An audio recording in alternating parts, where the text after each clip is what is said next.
Assalamualaikum warahmatullahi wabarakatuh, Bu Nisa. Waalaikumsalam warahmatullahi wabarakatuh. Apa kabarnya, Bu Nisa? Alhamdulillah baik Bu. Ibu bagaimana? Alhamdulillah, saya juga baik. Bagaimana? Sibuk apa sekarang, Bu Nisa? Alhamdulillah sibuk mengajar sekaligus saya juga sedang menjalani pendidikan Bu, pendidikan guru penggerak. Alhamdulillah, luar biasa sekali ya, Bu Nisa. Semoga selalu dilancarkan dan dimudahkan. Amin. Oh ya, Bu Nisa, kemarin katanya ingin berbincang dengan saya ya. Iya Bu, ada yang ingin saya bicarakan dengan Ibu. Jadi saya ingin sedikit curhat mengenai Allahu Akbar,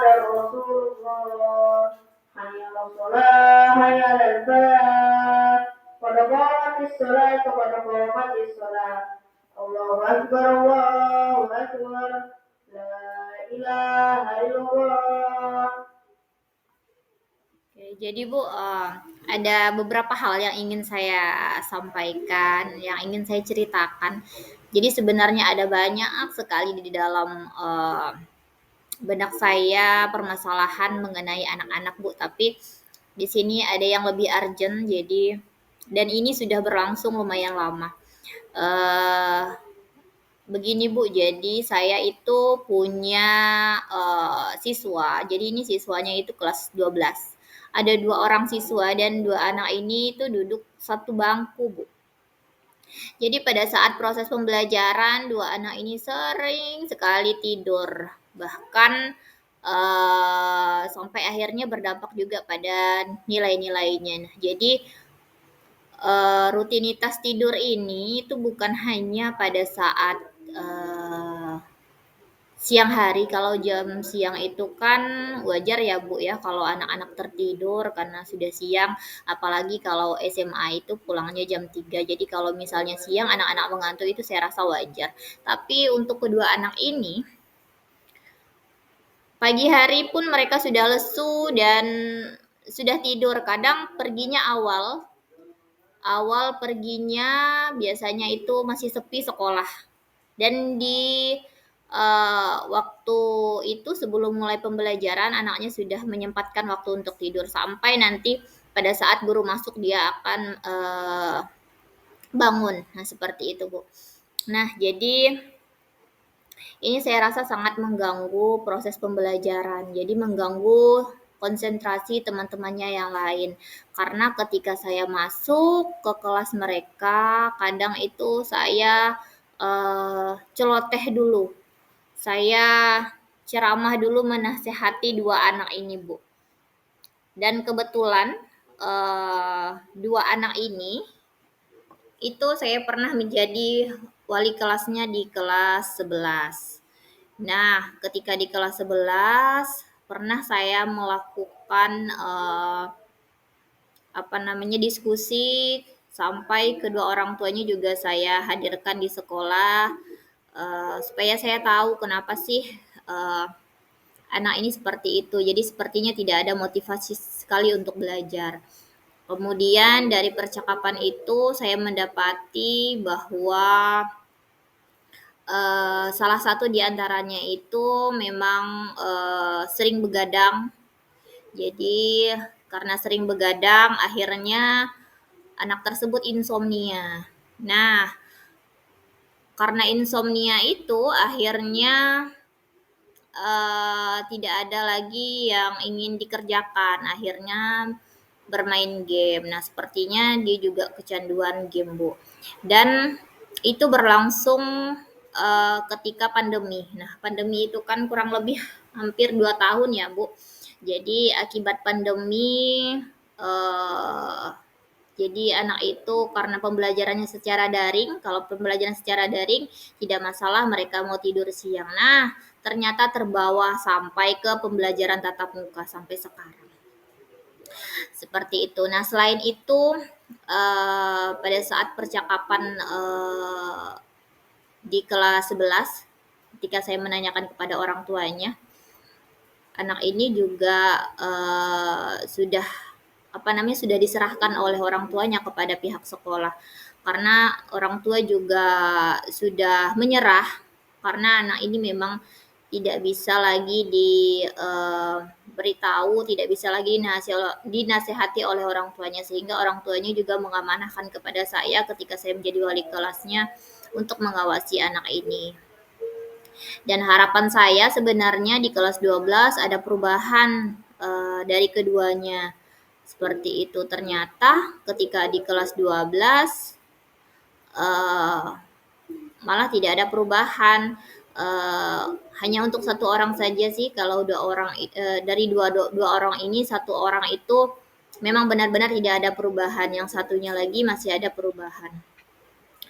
Dan sampai sekarang bukan hanya di pelajaran saya, Bu, jadi hampir semua mata pelajaran anaknya seperti ini. Jadi bukan hanya saya yang mengeluhkan hal ini, jadi teman-teman rekan guru juga mengeluhkan hal yang sama. Jadi bagaimana sih anak ini supaya dia itu bisa termotivasi untuk belajar, kemudian agar tidak tidur lagi di dalam kelas, seperti itu, Bu. Jadi itu yang ingin saya ceritakan kepada Ibu mengenai kondisi kedua murid saya yang sering tidur di dalam kelas dan motivasi belajarnya itu sangat rendah sekali. Menurut saya ya Bu, sudah 1 tahun permasalahan tersebut terjadi, benar-benar sangat mengganggu proses pembelajaran, terutama bagi motivasi belajar mereka. Dan sebenarnya permasalahan yang dialami oleh Bu Nisa ini juga umum terjadi di sekolah-sekolah lain.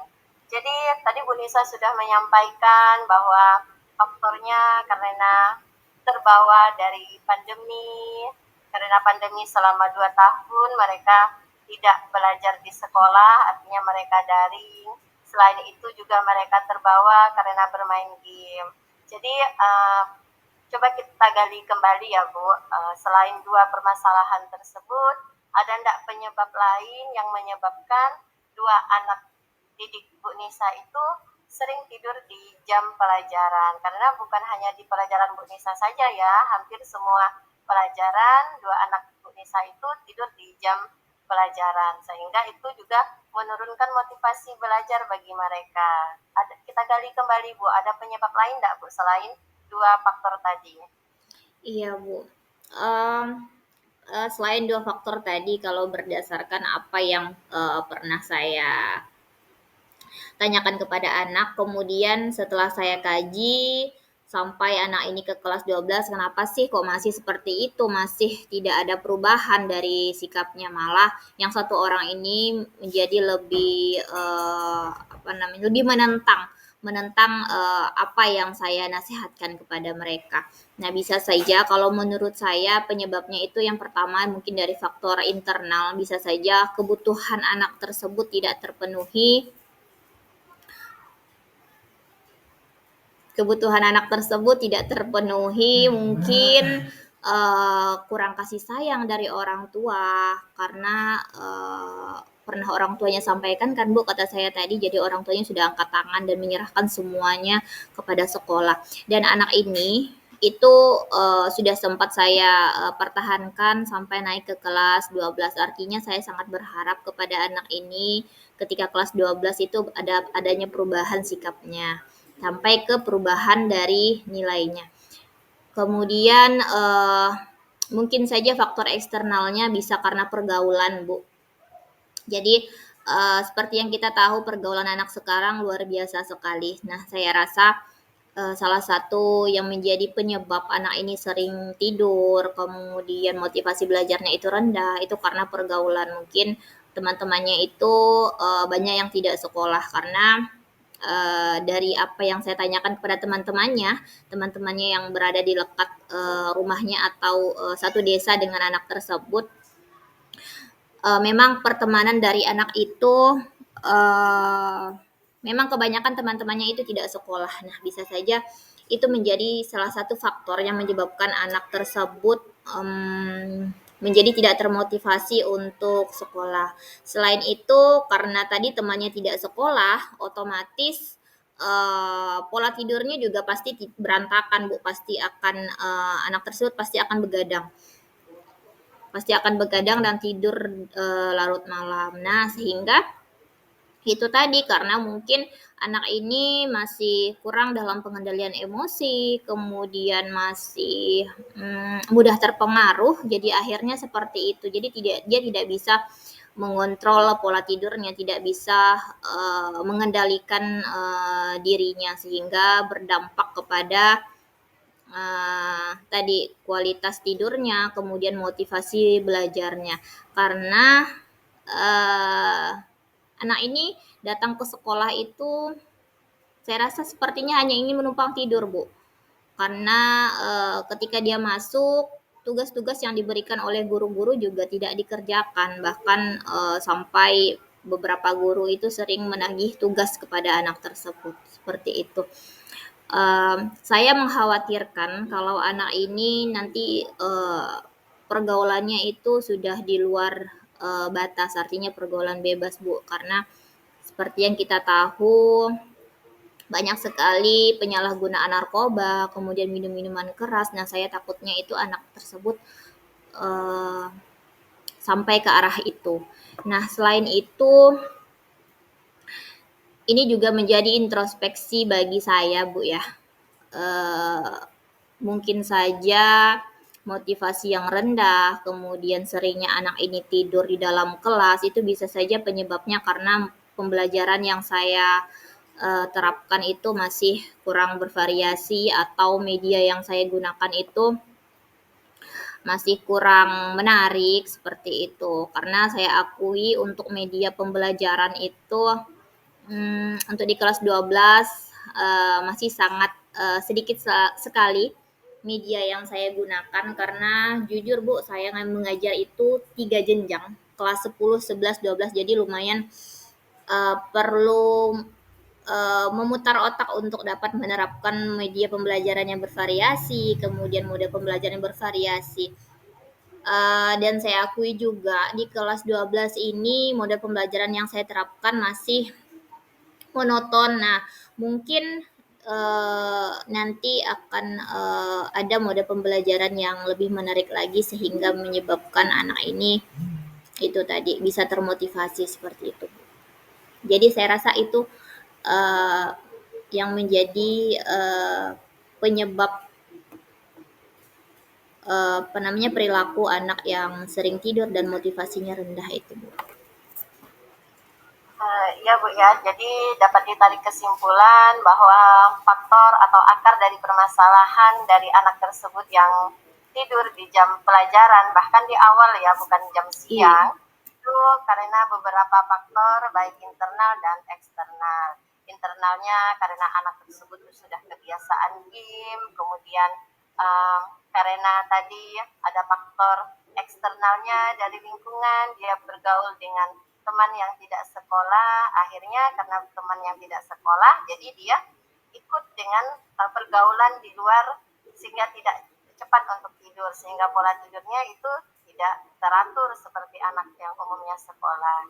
Selain itu, Bu Nisa juga menyampaikan bahwa Bu Nisa metode pembelajaran yang Bu Nisa terapkan mungkin kurang menarik bagi anak tersebut, sehingga anak tersebut itu ngantuk dalam pembelajaran. Jadi akar permasalahan sudah kita gali dan kita dapatkan, dan harapan Bu Nisa dari perbincangan kita ini kira-kira apa ya Bu ya? Jadi Bu, harapan saya dari perbincangan kita ini semoga saya mendapatkan ide untuk memperbaiki kualitas pembelajaran yang saya lakukan. Kemudian saya mungkin mendapatkan ide bagaimana sih cara supaya anak ini perilakunya itu berubah, kemudian menjadi anak yang lebih baik lagi, yang memiliki sikap yang positif, kemudian memiliki motivasi belajar yang kuat karena sayang sekali Bu, anaknya udah kelas 12, jadi selangkah lagi hampir selesai jenjang SMA. Jadi saya mengharapnya seperti itu Bu.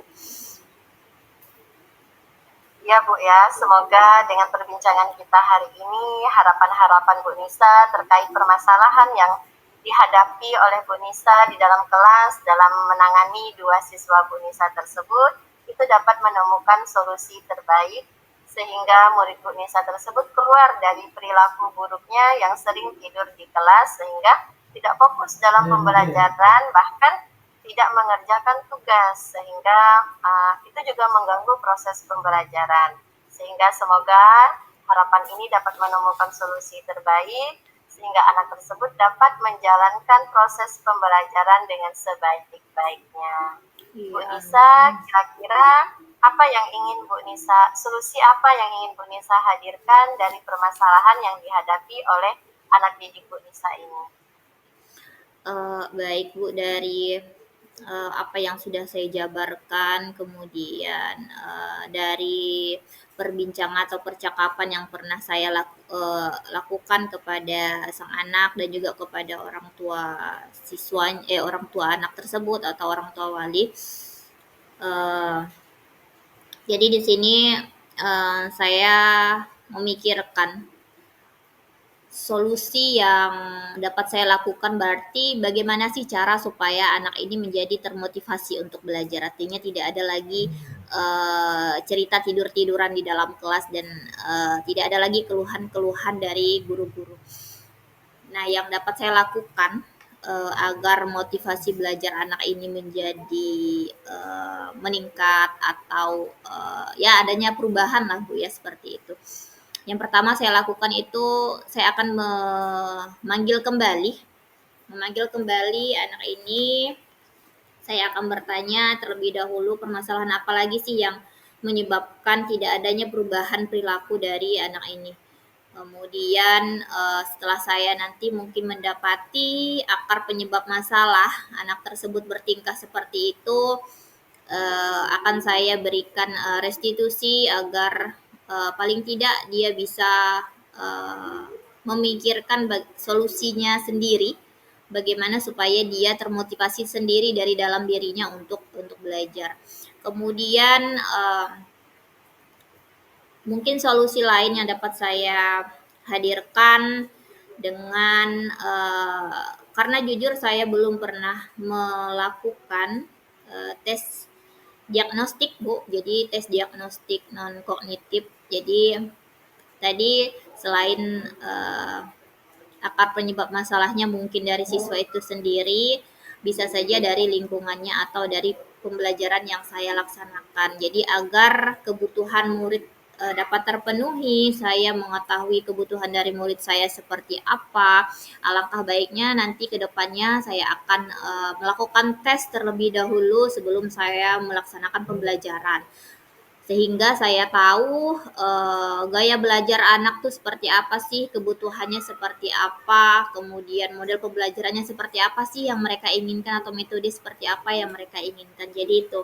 Jadi nanti hasil dari tes tersebut akan saya uh, apa namanya akan saya tindak lanjuti, kemudian insya Allah nanti akan saya terapkan model pembelajaran yang lebih bervariasi lagi, media pembelajaran yang lebih bervariasi lagi. Nah, bisa saja nanti metode yang dapat saya terapkan itu adalah metode eksperimen atau praktikum. Jadi dengan metode eksperimen itu saya rasa semua gaya belajar anak itu dapat terpenuhi, mulai dari gaya belajar anak yang visual, kemudian auditori sampai ke kinestetik. Nah, jadi di situ mungkin saja nanti bisa saya hadirkan sebuah permasalahan, kemudian anak-anak akan dibentuk di dalam kelompok yang heterogen. Kemudian di dalam kelompok tersebut anak-anak itu akan mencari pemecahan masalahnya dengan cara praktek secara langsung atau dengan praktikum seperti itu, Bu. Kemudian uh, selain dengan memvariasikan metode pembelajaran atau model pembelajaran yang dapat saya lakukan itu dengan mengendalikan emosi anak. Nah, mengendalikan emosi anak itu bisa dilakukan dengan teknik stop. Nah, jadi teknik stop ini bisa saja saya lakukan pada saat tahapan pendahuluan atau mungkin di kegiatan inti atau nanti di tahapan penutup. Nah, jadi dengan teknik stop ini paling tidak anak-anak bisa belajar untuk mengendalikan dirinya, mengendalikan emosinya, kemudian diharapkan nanti kompetensi sosial emosionalnya itu dapat terpenuhi. Nah, kalau sudah terpenuhi kompetensi sosial emosionalnya, insya Allah anak tersebut akan mungkin perlahan akan berubah sikapnya. Namun segala sesuatu yang apa namanya, segala sesuatu yang diterapkan itu tidak akan secepat itu berhasilnya. Nanti akan ada proses dan juga tahapan refleksi evaluasi yang akan saya lakukan. Nah, selain itu Bu, selain dengan menerapkan teknik stop, uh, jadi ketika misal di jam pelajaran akhir atau di jam pelajaran siang, itu bisa saja nanti saya terapkan ice breaking. Jadi anak-anak apa namanya, diberikan kesempatan untuk rileks atau meregangkan otot-ototnya dengan ice breaking. Jadi mereka tidak terlalu tegang dan itu juga bisa nanti menghilangkan rasa kantuk dari mereka ketika pembelajaran itu di siang hari. Nah, seperti itu Bu. Jadi ada beberapa solusi yang saya pikirkan, yang terpikir di dalam benak saya. Oh iya, satu lagi Bu, mengenai perumusan keyakinan kelas. Nah, saya lupa, itu saya rasa itu sangat penting sekali agar anak-anak menjadi bertanggung jawab, berkomitmen dengan keyakinan kelas. Nah, jadi penting sekali perumusan keyakinan kelas ketika awal kita memasuki tahun ajaran baru atau awal sekali kita masuk di dalam kelas tersebut. Kita sepakati sama-sama keyakinan kelas bersama anak-anak. Agar apa? Agar anak-anak tahu apa sih tugas mereka, apa sih tugas guru, sehingga dalam proses pembelajaran ya tadi tidak ada lagi anak yang melanggar keyakinan kelas, seperti itu. Mungkin itu Bu solusi yang akan saya hadirkan nanti ke depannya. Luar biasa sekali ya Bu Nisa, solusi-solusi yang telah Bu Nisa sampaikan mengenai terkait permasalahan yang dihadapi oleh dua siswa ini. Dan unsur dari solusi-solusi tersebut itu sangat kompleks, dari unsur internal maupun eksternal. Mulai dari membuat keyakinan kelas, itu sangat penting. Kemudian mereka nanti akan dikembalikan lagi ke keyakinan kelas apabila mereka melanggar dari keyakinan kelas tersebut. Kemudian Bu Nisa juga menerapkan pengendalian emosi, pembelajaran yang bervariasi, berdiskusi secara internal dengan anak tersebut, dan Bu Nisa juga menyampaikan tentang metode pembelajaran yang bervariasi dengan metode eksperimen. Saya sangat tertarik sekali dengan metode eksperimen yang telah Bu Nisa sampaikan. Kemudian Bu Nisa, bagaimana strategi untuk menerapkan metode eksperimen tersebut? Iya Bu, jadi metode eksperimen ini merupakan bagian dari model pembelajaran. Ya, salah satunya itu model pembelajaran problem based learning. Nah, jadi anak akan diberikan suatu permasalahan, kemudian mereka akan dibagi menjadi kelompok yang heterogen, lalu anak akan melakukan tahapan untuk pemecahan masalah tersebut, dan tahapan tersebut dilakukan salah satunya adalah dengan metode eksperimen atau praktikum secara langsung, sehingga nantinya anak akan mendapatkan kesimpulan dari hasil praktikumnya tersebut sebagai langkah untuk menyelesaikan permasalahan yang dihadirkan tadi oleh guru. Jadi seperti itu Bu. Sangat menginspirasi sekali ya Bu. Jadi metode eksperimen tersebut itu membuat anak-anak melakukan pengamatan, kemudian melakukan praktik secara langsung, dan dengan metode ini ketika anak-anak terlibat aktif, dia jadi fokus pada aktivitas belajarnya, sehingga itu juga berdampak dengan menghilangkan rasa kantuk bagi anak tersebut karena dia dituntut untuk aktif, dan pasti itu juga menjadi pembelajaran yang sangat menarik karena anak-anak itu pasti tidak bosan dalam pembelajaran tersebut. Jadi Bu Iya. Nisa, solusi-solusi yang telah Bu Nisa sampaikan ini, kapan akan Bu Nisa rencanakan untuk diterapkan di dalam pembelajaran? Baik Bu, untuk solusi yang saya sebutkan tadi insya Allah akan secepatnya dilakukan. Nah kebetulan minggu depan itu pas sekali Bu. Jadi sedang berjalan ini materi untuk kelas 12 itu materi tentang pertumbuhan dan perkembangan. Nah jadi sekalian nanti saya akan langsung mempraktekkan model pembelajaran PBL di mana di dalamnya itu akan ada metode praktikum. Jadi anak selain mereka nanti akan melakukan praktikum, jadi nanti hasil praktikumnya itu akan dibuat dalam bentuk laporan pengamatan, Bu. Nah, jadi mereka tidak akan ada waktu untuk tidur-tiduran atau bermalas-malasan. Jadi ini adalah sebagai salah satu wadah bagi anak untuk mengekspresikan atau untuk mengembangkan kemampuannya, bagaimana cara mereka berkomunikasi dengan teman sejawat, bagaimana cara mereka agar percaya diri, nanti kan akan dipresentasikan hasil uh, hasil praktikumnya. Kemudian bagaimana sih mereka dengan sabarnya, dengan telitinya, dengan uletnya nanti akan mengamati hari per harinya perkembangan dari tanaman tersebut sampai akhirnya akan dibuat sebuah laporan di mana laporan tersebut akan mencakup keseluruhan dari proses yang sudah mereka lakukan mulai dari tujuannya untuk apa sampai nanti hasil dan pembahasan hingga kesimpulannya seperti itu Bu. Jadi akan banyak sekali keterampilan maupun sikap yang akan dinilai nanti pada saat penerapan metode pembelajaran ini seperti itu.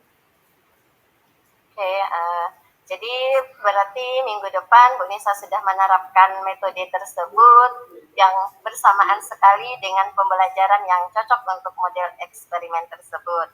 Jadi Bu Nisa, solusi yang telah Bu Nisa sampaikan itu sangat menarik dan kompleks. Namun Bu Nisa, bagaimana jika solusi tersebut itu belum memberikan pencapaian dari tujuan yang ingin Bu Nisa harapkan? Iya, Ibu. Jadi bisa saja apa yang kita rencanakan itu tidak sesuai dengan harapan kita ya, Bu. Jadi sebagai antisipasi agar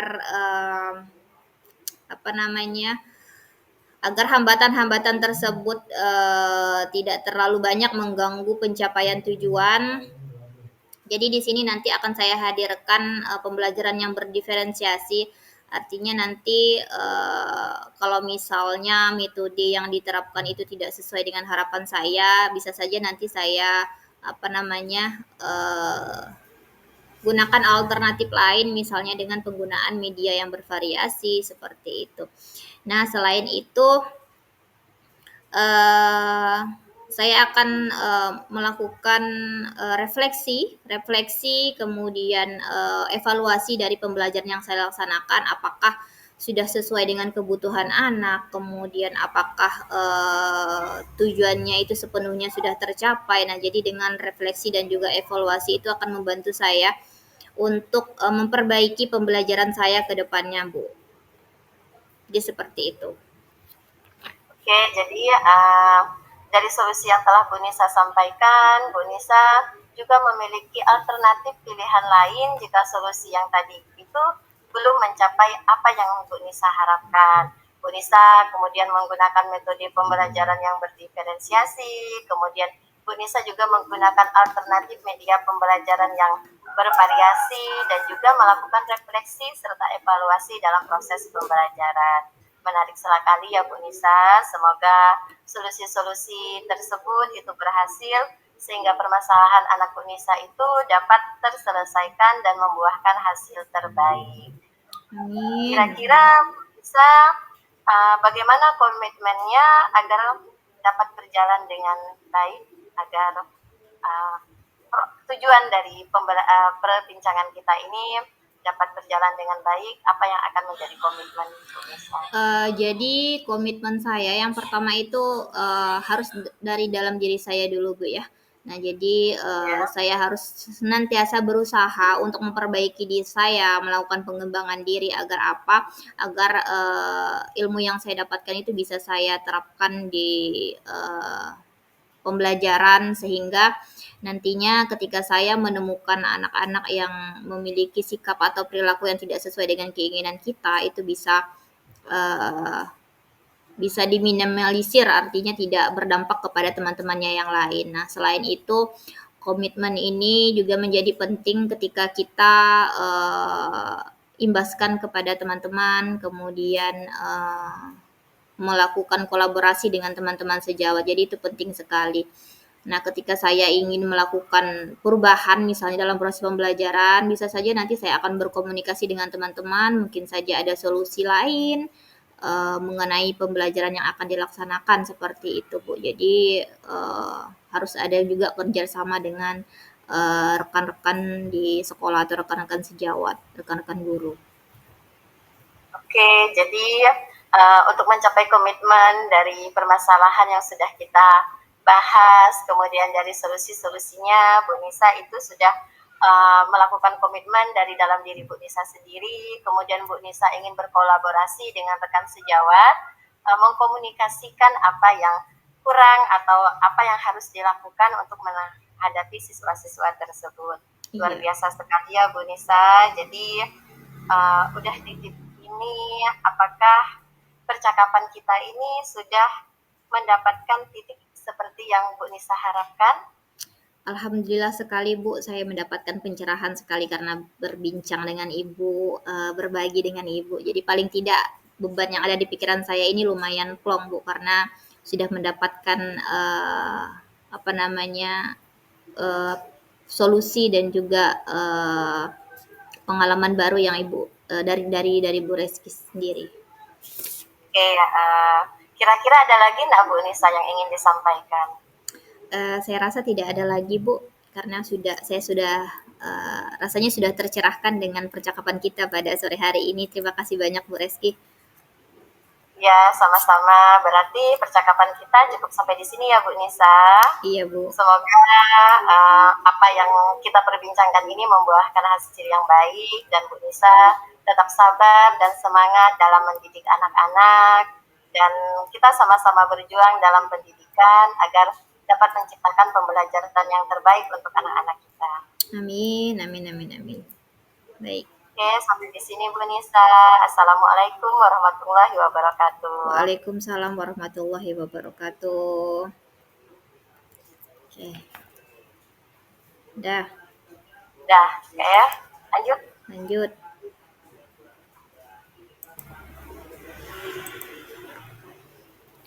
Oke, selamat sore Bu Reski. Selamat sore. Gimana kabarnya nih Bu? Alhamdulillah, baik Bu Nisa. Bu Nisa gimana kabarnya? Alhamdulillah, baik juga luar biasa Bu. Uh, apa kesibukan Ibu nih? Alhamdulillah, sekarang saya sibuk mengajar, menjalankan tugas, kemudian selain itu juga saya juga sedang menjalani pendidikan guru penggerak, Bu. Oke, semoga lancar ya Bu pendidikannya ya Bu. Amin, terima kasih, Bu. Iya, lumayan padat loh jadwalnya. Oke, Eh, ini Bu, kemarin Bu Reski ada yang ingin dibincangkan, didiskusikan ya dengan saya. iya Bu. Saat ini saya mengalami permasalahan di sekolah mengenai keadaan anak didik saya dan menurut saya permasalahan ini urgent dan sangat pelik dan membuat hati saya miris di mana di sekolah tempat saya mengajar itu terjadi kasus pembulian. Dan pembulian ini sebenarnya mulai dari tingkat yang rendah sampai tingkat yang luar biasa tinggi ya Bu. Yang rendah itu dari bahasa verbal anak-anak yang mengolok, menghina dan sebagainya. Sampai dengan ke level yang tinggi yaitu dengan kekerasan fisik yang menyebabkan bekas di salah satu tubuh anak tersebut dan permasalahan ini membuat hati saya sangat miris, kemudian saya memikirkan efek dari kasus ini terutama bagi si korban yang mengalami luka di fisik, tapi juga luka di hati dan menyebabkan trauma. Jadi menurut saya luka di fisik itu bisa sembuh, dibawa ke dokter dan sebagainya. Namun luka di hati itu bisa menyebabkan trauma yang berkepanjangan yang saat ini dialami oleh anak didik saya. Salah satu trauma yang ditunjukkan adalah ketakutan yang luar biasa dari anak didik saya dari efek dari pembulian tersebut. Jadi pembulian yang dialami anak didik saya itu dari yang persuasi atau dari yang verbal hingga ke kekerasan fisik yang menyebabkan luka lebam di tubuhnya. Jadi menurut saya perlu sekali untuk berbincang dengan Bu Nisa untuk mendapatkan pencerahan dari permasalahan yang dialami anak didik saya tersebut. Kemudian ini juga mengganggu proses belajar mengajar karena anak didik saya itu takut berada di dalam kelas, tidak aman dan tidak nyaman berada di dalam kelas. Puncaknya ya Bu, ketika mengapa sampai ketahuan oleh saya, ketika pergantian jam pelajaran itu ketika saya ingin keluar, dia yang lari dulu yang keluar. Menunjuk saya melihat itu bukan karena sikap tidak sopannya, karena biasanya kan murid itu keluar ketika gurunya sudah keluar, mempersilahkan guru keluar. Tapi saya melihat ketakutan dalam dirinya. Sehingga ternyata saya mendapatkan informasi bahwa anak tersebut itu mengalami pembulian, bahkan sampai mengalami luka lebam di tubuhnya. Jadi saya merasa sangat miris sekali dengan kasus ini, bukan hanya bagi si korban, tapi juga bagi si pelaku. Saya juga merasa kasihan dengan pelaku. Ada apa sampai dia melakukan tindakan seperti itu. Begitu Bu Iya, Nisa. miris sekali ya Bu ya, sampai terjadi kekerasan secara fisik ya. Ini untuk anak Ya. kelas berapa ya Bu, kalau boleh saya tahu? Ini untuk anak kelas 9 Bu, jadi sangat luar biasa. Kelas 9 SMP atau kelas 3 SMP itu merupakan kakak kelas yang seharusnya memberikan contoh yang baik untuk adik-adiknya, baik di kelas 7 maupun di kelas 8. Namun mereka yang melakukan kasus pembulian yang luar biasa ini Bu. Iya, malah kakak kelas ya yang memberikan contoh tidak baik ya Bu ya, Ya, kepada adiknya. Berarti pelaku dan juga korban itu di kelas 9 ya Bu? ya, Oke, memang untuk pembulian ini sudah sangat miris sekali ya Bu ya, apalagi di Indonesia. Jadi pembulian itu bukan hanya terjadi di SMP. Saya melihat berita itu SD saja sudah banyak sekali ya pelaku pembulian ya. Bahkan sampai ada yang meninggal.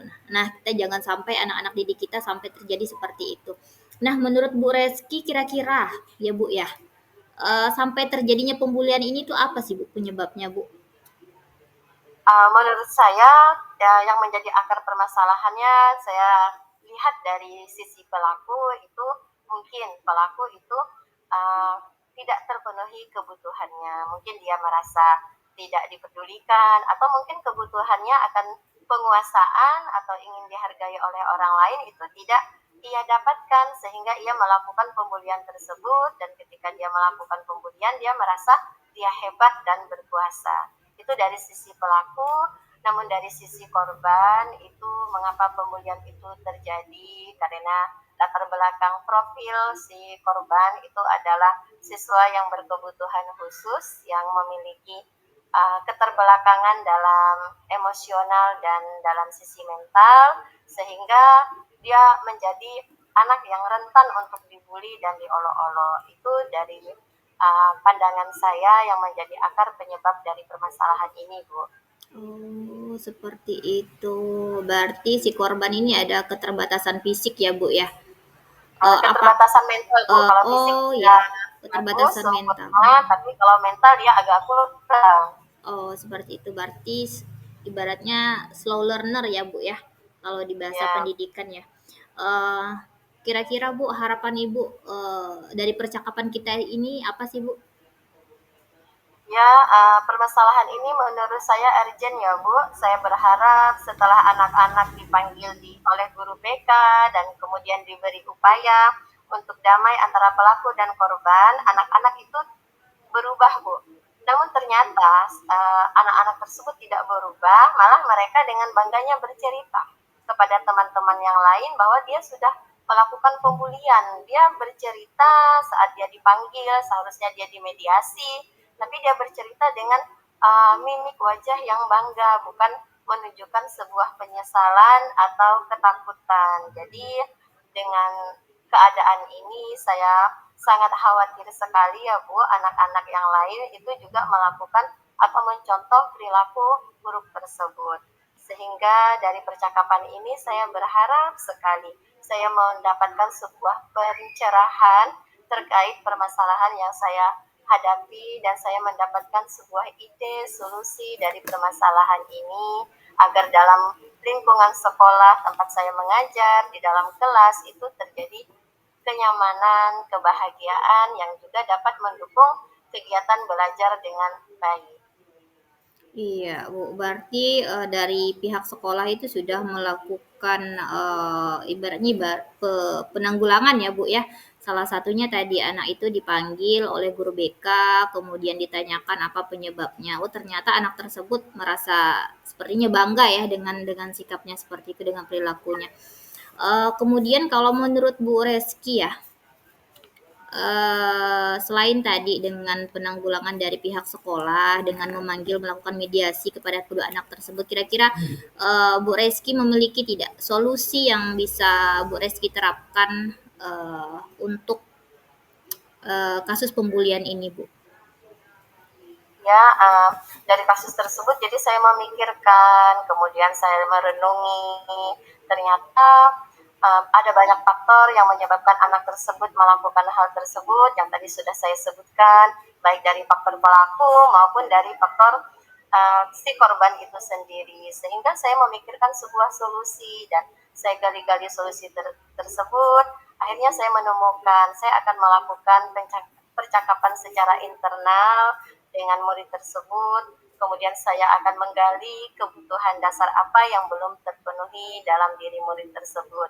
Dan ketika kita sudah mengetahui kebutuhan dasar yang belum terpenuhi, maka saya akan berusaha untuk memenuhi kebutuhan dasar tersebut agar murid tersebut keluar dari perilaku buruknya yang suka membuli tersebut.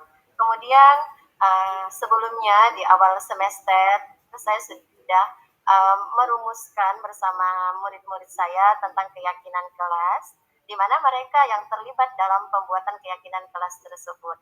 Dalam pembuatan keyakinan kelas tersebut ada kalimat untuk saling menghargai, untuk saling menjaga, saling menghormati. Di situ saya akan mengingatkan kembali murid-murid saya akan keyakinan kelas yang telah dirumuskan sebelumnya. Karena mungkin mereka lupa ya Bu ya, karena seiring berjalannya waktu mereka lupa, kemudian mereka melihat ada kesempatan sehingga mereka lupa bahwa mereka telah merumuskan keyakinan kelas. Untuk itu saya akan mengingatkan kembali tentang keyakinan kelas yang telah mereka rumuskan. Kemudian saya akan menanamkan pembelajaran budi pekerti kepada anak-anak karena di era globalisasi seperti sekarang ini saya sangat melihat sekali perubahan sikap dan perilaku anak-anak yang sangat berbeda dengan sikap dan perilaku kita saat kita masih menjadi murid saat itu. Jadi saya akan menanamkan kembali penanaman budi pekerti, nilai-nilai budi pekerti kepada mereka. Kemudian saya akan menumbuhkan karakter profil pelajar Pancasila pada anak-anak agar mereka itu menjadi seorang pelajar yang memiliki jiwa Pancasila seperti yang mereka bacakan setiap upacara. Kemudian saya akan memberikan sosialisasi terkait bullying. Kemudian saya juga akan bekerja sama dengan orang tua siswa karena ini sangat penting ya Bu untuk berkolaborasi dengan orang tua siswa agar orang tua siswa itu juga memberikan pembelajaran kepada anaknya untuk tidak menyakiti anak lain atau orang lain. Kemudian saya juga akan memberikan dukungan kepada para korban bukan hanya untuk korban, saya juga akan membantu pelaku untuk menghentikan perilaku buruknya. Saya rasa seperti itu solusi-solusi yang sudah saya pikirkan dan akan saya jalankan, Bu. Luar biasa sekali Bu, solusi-solusi yang Ibu sebutkan tadi. Menarik Bu, dari solusi yang Ibu jabarkan tadi saya tertarik dengan penanaman pembelajaran budi pekerti kepada anak-anak. Nah, ini saya tertarik, bagaimana sih strategi yang Ibu terapkan untuk menanamkan pembelajaran budi pekerti kepada anak-anak tersebut? Oke, Bu. Jadi, strategi saya dalam menanamkan pembelajaran budi pekerti pada anak-anak itu dapat saya selipkan dalam proses pembelajaran saya di dalam kelas. Saat ini kan saya mengajar mata pelajaran IPS ya, Bu. Namun di dalam mata pelajaran IPS itu juga ada tentang kebangsaan, tentang interaksi dengan sesama manusia, interaksi dengan lingkungan, itu dalam proses pembelajaran itu saya akan menyelipkan tentang penanaman budi pekerti. Selain itu juga saya suka melakukan ice breaking di dalam proses pembelajaran. Jadi dalam ice breaking tersebut tidak harus tentang permainan, tapi juga di situ nanti akan saya selipkan tentang video-video tentang budi pekerti, tentang akhlak dan sebagainya. Dan di sini saya juga bisa bekerja sama ya Bu dengan guru mata pelajaran, khususnya guru mata pelajaran agama dan PKN yang sangat masuk sekali dalam pembelajaran budi pekerti ini. Jadi saya bisa berkolaborasi dengan guru mata pelajaran dan guru PKN, khususnya guru PKN dan guru pendidikan agama, Bu. Oke, luar biasa sekali untuk strateginya. Semoga saja nanti strateginya berjalan dengan lancar ya, Bu ya. Nah, jadi kira-kira kapan nih Ibu akan menerapkan solusi-solusi yang Ibu hadirkan tadi, termasuk juga tadi strategi penanaman budi pekerti kepada anak, kapan kira-kira akan Ibu laksanakan?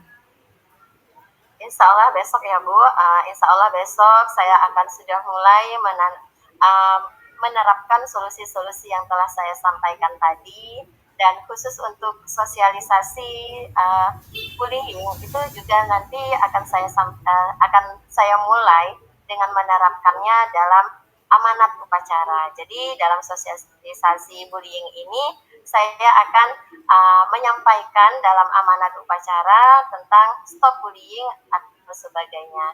Dan satu lagi ya Bu, dalam sosialisasi bullying ini dapat saya lakukan dengan misalnya mengajak anak-anak membuat poster, menempelkan poster dengan kalimat-kalimat stop bullying dan sebagainya, atau memberikan contoh dari efek bullying tersebut. Dan untuk penanaman budi pekerti, kemudian untuk menyelipkannya dalam proses pembelajaran, insya Allah besok saya akan sudah mulai melakukannya, Bu.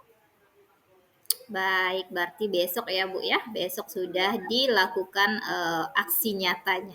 Nah, bagaimana nih Bu jika solusi yang Ibu hadirkan tadi itu masih belum mencapai tujuan yang Ibu harapkan? Karena segala sesuatu yang kita rencanakan itu kan pasti ada hambatannya ya Bu, ada tantangannya. Bah, bagaimana sih cara Ibu atau langkah Ibu untuk meminimalisir hambatan atau tantangan dari pencapaian solusi tadi? Oke, suatu rencana itu Bu, pasti itu memiliki suatu hambatan atau tantangan yang terjadi. Dan jika solusi yang tadi telah saya sampaikan itu belum tercapai, maka saya akan melakukan perbaikan Bu, sehingga di setiap solusi yang saya terapkan itu dapat dilakukan dengan sebaik-baiknya. Saya ambil contoh di sini tentang sosialisasi. Mungkin anak-anak di sini kurang paham tentang bullying. Mereka menganggap bahasa verbal mengolok-olok itu bukan bully, tapi itu juga bisa melukai hati, dan itu juga menjadi pemicu terjadinya bully yang lebih besar. Dari olokan tersebut itu menyebabkan anak jadi mungkin emosi, marah, akhirnya timbul kekerasan fisik seperti menampar, meninju dan sebagainya. Di sini saya akan melakukan refleksi terhadap setiap solusi yang telah saya sampaikan atau saya pikirkan, kemudian saya mengevaluasi diri saya sendiri, yaitu saya dengan memberikan contoh yang baik kepada anak didik saya, menunjukkan karakter budi pekerti yang baik sebagai seorang pendidik, agar saya dapat menuntun anak saya sesuai dengan kodrat yang terjadi pada saat ini. Karena kodrat zaman itu berubah ya Bu, dari kita yang dulu sangat patuh, kita yang dulu dipukul tidak melapor dan sebagainya, kalau dipukul guru. Kalau sekarang kita menyentuh murid saja tidak bisa, jadi saya akan menuntun anak-anak didik saya sesuai dengan kodrat saat ini, kodrat zaman dan kodrat alam. Dan kemudian di sini juga saya akan berkolaborasi dengan guru-guru lainnya agar guru-guru lainnya itu juga menemukan solusi dari permasalahan ini. Karena anak didik kami itu bukan hanya anak didik saya, tapi juga anak didik yang guru-guru yang berada di sekolah tersebut. Selain itu, saya juga akan selain berkolaborasi dengan rekan kerja, saya juga akan berkolaborasi dengan kepala sekolah dan khususnya juga guru BK ya Bu, karena guru BK ini memiliki ilmu konseling yang lebih dari kita. Di sini saya juga akan berkonsultasi dengan guru BK. Itu solusi alternatif yang dapat saya lakukan. Jika solusi sebelumnya itu tidak dapat tercapai dengan baik. Baik, luar biasa sekali. Jadi Bu, semoga solusi-solusi yang Ibu hadirkan, kemudian penanggulangan hambatan atau tantangan yang akan akan menjadi hambatan dalam pencapaian tujuan itu bisa teratasi. Nah, kemudian Bu, saya ingin menanyakan juga mengenai komitmen apa sih yang akan Ibu lakukan untuk mencapai tujuan tadi, solusi-solusi yang Ibu sebutkan tadi. Apa sih komitmen yang Ibu akan laksanakan agar tujuan yang Ibu inginkan itu tercapai? Ya Bu, dari solusi-solusi dan tujuan yang ingin saya capai, pertama saya berkomitmen pada diri saya sendiri. Saya akan melakukan refleksi terhadap diri saya sendiri. Sudah betulkah saya menjadi contoh yang baik kepada anak didik saya? Kemudian jika saya sudah merefleksi diri saya akan mengevaluasinya, memperbaiki apa yang kurang dari saya. Kemudian komitmen lainnya, saya akan terus berkolaborasi dengan rekan sejawat saya, melakukan konsultasi, perbincangan, diskusi kepada rekan sejawat saya agar permasalahan-permasalahan ini atau tujuan yang ingin kami capai untuk menangani peserta didik kami itu dapat tercapai dengan baik dan terciptalah kondisi belajar yang menyenangkan, aman, dan juga membawa kebahagiaan bagi anak didik kami. Amin. Semoga apa yang dicita-citakan itu membuahkan hasil yang memuaskan ya Bu ya. Nah, Amin. dari tadi permasalahan yang udah Ibu Reski sampaikan, kemudian solusi yang sudah Ibu hadirkan, lalu strategi yang akan Ibu terapkan ketika nanti solusinya itu tidak berjalan sesuai dengan harapan. Nah, Bu, saya ingin menanyakan nih Bu, berdasarkan dari percakapan kita ya tadi, lumayan panjang lebar ya Bu ya. Apa yang Bu Reski dapatkan dari percakapan kita hari ini? Luar biasa sekali ya Bu. Pertama saya mendapatkan kelegaan di dalam hati saya. Saya sudah berkonsultasi, bercerita dengan Bu Nisa. Saya meluahkan isi hati saya di dalam proses saya sebagai pendidik, di mana saya menemukan peserta didik saya yang menjadi korban dan juga menjadi pelaku. Di sini saya sangat prihatin pada dua anak ini, baik dari si korban maupun dari si perilaku. Saya merasakan kelegaan dari percakapan ini dan saya juga menemukan solusi yang tadinya saya berpikir buntu apa yang harus dilakukan.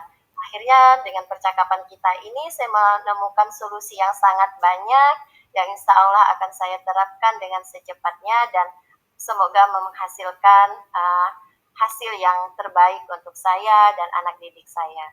Amin, amin, amin, amin. Semoga kita menjadi pendidik yang bisa mencerdaskan dan menanamkan karakter profil pelajar Pancasila kepada murid-murid kita ya Bu ya. Kira-kira Amin. ada lagi yang ingin Bu Reski sampaikan?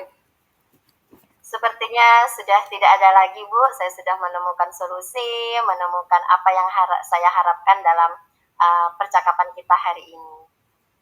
Baik, kalau begitu kita akhiri saja ya Bu ya percakapan kita pada hari ini. Semoga apa yang kita cita-citakan, apa yang kita harapkan itu bisa berjalan dengan lancar dan semoga kita tetap menjadi pendidik dan selalu semangat ya Bu ya, menjadi pendidik yang sabar dan selalu semangat. Baik Bu Reski, selamat sore Bu Reski. Ya, terima kasih Bu. Amin. Semoga apa yang kita harapkan itu tercapai. Selamat sore. Assalamualaikum. Assalamualaikum. Ya, Waalaikumsalam.